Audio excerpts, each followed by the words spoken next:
जी वगड़ा। परिवार सहित मुनि संघ के चरणों में नमोस्तु एवं इक्षामि। गुरुदेव, जब जिन मूर्त के सामने हम खड़े होते हैं और ये जानते हैं कि हम भगवान बन सकते हैं, तब जो इंसानी सामर्थ्य की अनुभूति होती है वो कहीं और नहीं होती। इसी तरह से धार्मिक या लौकिक क्षेत्र में जो भी लोग सर्वोच्च पद पर पहुंचते हैं, ऐसे बहुत कम लोग होते हैं जिनमें ये भाव हमेशा बना रहता है कि वे महान से महानतम हो सकते हैं, पर उसके साथ ही वे व्यवहार से लघुतम होने की इच्छा रखते हैं। तो ये महानतम और लघुतम होने के जो दो भाव हैं, ये दोनों एक ही व्यक्ति में एक ही समय में कैसे समन्वयित होते हैं और हम इस गुण को अपने व्यक्तित्व में कैसे ला सकते हैं? नमोस्तु गुरुदेव। बहुत अच्छा सवाल किया है आपने। एक बार इनके सवाल का अभिनंदन।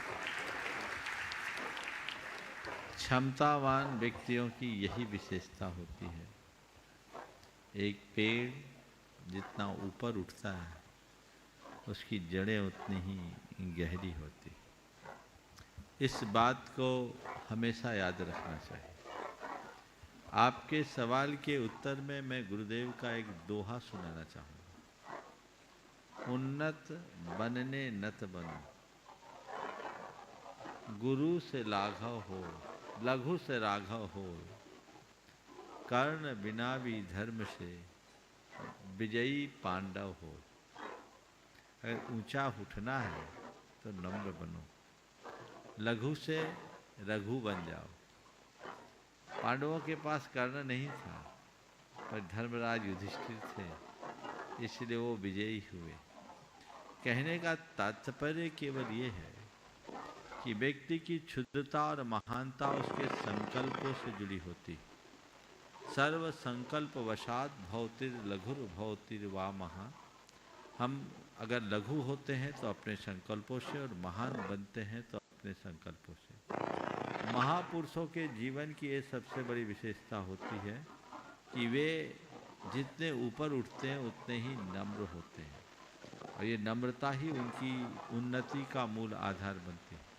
इसलिए अपने जीवन में ऐसी नम्रता को अपना आदर्श बना करके चलना चाहिए। और मेरा अनुभव बताता है ये स्वाभाविक होता है। मेरे संपर्क में ऐसे बहुत सारे लोग हैं जिन्होंने समृद्धि के शिखर को स्पर्श किया है, लेकिन वे आज भी विनम्रता की मूर्ति बन करके जीते हैं। बोलिए साहब। नमोस्तु महाराज श्री, नमोस्तु महाराज श्री, नमोस्तु महाराज श्री। शुल्लक जी के चरणों में इच्छा में मैं मिथुन धवल शाह सोलापुर से, मंडल नंबर 57। लगभग 8 सालों से प्रयत्न कर रहा था महाराज जी। इच्छा थी आपके दर्शन पाने की, और मेरे अहोभाग्य खुले जब शिखर जी में सिद्ध चक्र महामंडल विधान होना था, और आपके आशीर्वाद से अभी कर रहा हूँ। बहुत आनंद आ रहा है, बहुत अच्छी व्यवस्था है। आयोजकों को धन्यवाद देना चाहता हूँ। मेरी 2 साल की बेटी भी मंगल भावना करती है, नित्य मंगल भावना करती है। सवाल कर लीजिए। सवाल मेरे चाचा जी का है, जो संस्थापक सदस्य है। दरअसल 2-3 दिन से उनके दाई आंख फड़क रही है, और सपने में मूर्ति का गिरना आ गया। तो इसका क्या फल है? सपने में क्या आ गया? मूर्ति गिर गई। मूर्ति गिर गई, खंडित भी हुई क्या?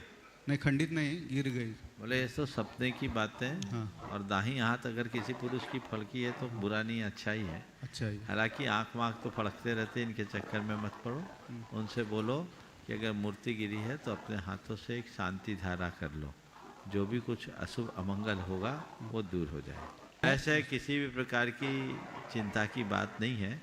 हमारे शास्त्रों में ऐसा बताया है, जब कभी कोई दुस्सपन आए तो दुस्सपनों के आने पर प्रायः नींद टूटती है, और जैसे नींद खुले उठ करके आप एक कायोत्सर्ग कर लीजिए और अपनी निंदा ग्रह कर लीजिए, दुस्सपन टल जाएगा, उसका फल मिथ्या हो जाएगा। तो दुस्सपन आने पर कायोत्सर्ग का विधान है।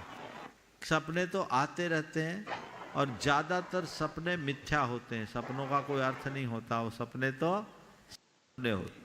तो उन सपनों में अगर आए भी तो उन सपनों को लेकर ज़्यादा चिंतित ना हो और कायोत्सर्ग कर ले, और फिर विशेष हो तो ज्ञानियों से मार्गदर्शन लेकर उसका समाधान करें। मंडल नमस्कार।